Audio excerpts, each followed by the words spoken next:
నమస్కారం. సిక్కోలు గుండె చెప్పుడు జేకేసీ న్యూస్కు స్వాగతం. నేను శ్రావణి సంధ్య. ఈరోజు వార్తల్లో ముఖ్యాంశాలు. ఇక వార్తల వివరాలు చూద్దాం. అర్హులందరికీ సంక్షేమ ఫలాలు అందించే దిశగా ప్రభుత్వం పనిచేస్తుందని రాష్ట్ర వ్యవసాయ శాఖ మంత్రి కింజరాపు అచ్చెన్నాయుడు అన్నారు. నిమ్మాడలోని తన క్యాంప్ కార్యాలయంలో శుక్రవారం నిర్వహించిన ప్రజా దర్బార్లో ఆయన వినతులు స్వీకరించి పరిష్కారానికి ఆదేశించారు. శ్రావణ శోభతో శ్రీకాకుళం కలకలలాడింది. దేవాలయాలతో పాటు అమ్మవారి పీఠాల్లో మహిళా భక్తులు వరలక్ష్మి వ్రతం నిర్వహించి కుంకుమ పూజలు చేశారు. ఆంధ్ర ప్రీమియర్ లీగ్లో జిల్లా నుంచి పోటీ పడిన తుంగభద్ర వారియర్స్ క్రికెట్ టీంకు ఎమ్మెల్యే గుండు శంకర్ అభినందనలు తెలిపారు. భావితరాలకు భారతీయ సంస్కృతిని అందించే బృహత్తర కార్యక్రమంలో ప్రముఖ ప్రవచనకర్త చాగంటి కోటేశ్వరరావు తమ నియోజకవర్గంలో పర్యటించాలని శాసనసభ్యులు నడుకుదుటి ఈశ్వరరావు ఆహ్వానించారు.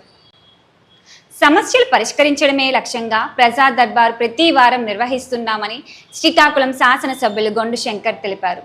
శ్రీకాకుళం పట్టణంలో తన క్యాంప్ కార్యాలయంలో శుక్రవారం నిర్వహించిన ప్రజా దర్బార్లో వినతులు ఆయన స్వీకరించారు. ఈ నెల 12వ తేదీన జిల్లా వ్యాప్తంగా 4 లక్షల మంది విద్యార్థులకు డీవార్మింగ్ మాత్రలు పంపిణీ చేస్తున్నట్లు జిల్లా వైద్య ఆరోగ్య శాఖ అధికారిని డాక్టర్ అనిత తెలిపారు. శ్రావణ శుక్రవారం సందర్భంగా శ్రీకాకుళం పట్టణంలో సత్యసాయి పెద్ద మందిరంలో మహిళలు వరలక్ష్మి వ్రతాన్ని సాంప్రదాయబద్ధంగా నిర్వహించారు.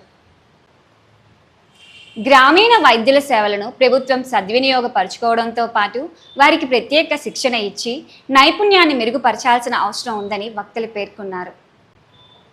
జిల్లా బార్ అసోసియేషన్ ఆధ్వర్యంలో స్వాతంత్ర దినోత్సవ పోటీల్లో భాగంగా శుక్రవారం క్విజ్ పోటీలు నిర్వహించారు. చిన్నతనం నుంచి జపాన్ దేశంలో పిల్లలకు క్రమశిక్షణతో కూడిన జీవితాన్ని నేర్పిస్తారు. ఈ వీడియో చూస్తే మీకే అర్థమవుతుంది.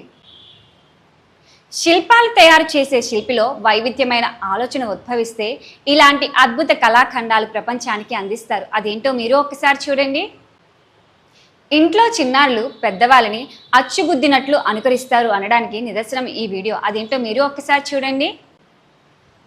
జిల్లా యంత్రాంగం నిర్వహిస్తున్న సిక్కోలు ఆవిర్భావ వేడుకల్లో స్థానిక కళాకారులకు అవకాశం కల్పించాలని మిమిక్రీ శ్రీనివాస్ కలెక్టర్ స్వప్నిల్ దినకర్కు వినతి ఇవ్వగా జిల్లా వ్యాప్తంగా పాఠశాలలో చారిత్రక విషయాలు తెలియపరచాలని ఆదేశించినట్లు శ్రీనివాస్ తెలిపారు.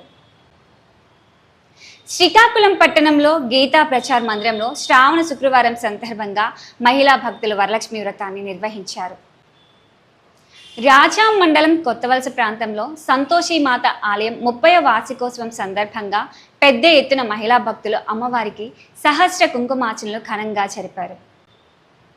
మత్స్యకారులపై ఉన్న తప్పుడు కేసులను ప్రభుత్వం ఎత్తివేయాలని మత్స్యకార సంక్షేమ సంఘ నాయకులు పేర్కొన్నారు.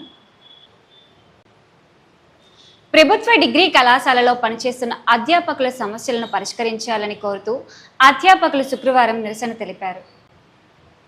శ్రీకాకుళం పట్టణం బాదుర్లపేట త్రినాథస్వామి ఆలయంలో తాళ్లపాక అన్నమాచార్య సంకీర్తన కార్యక్రమం జరిగింది.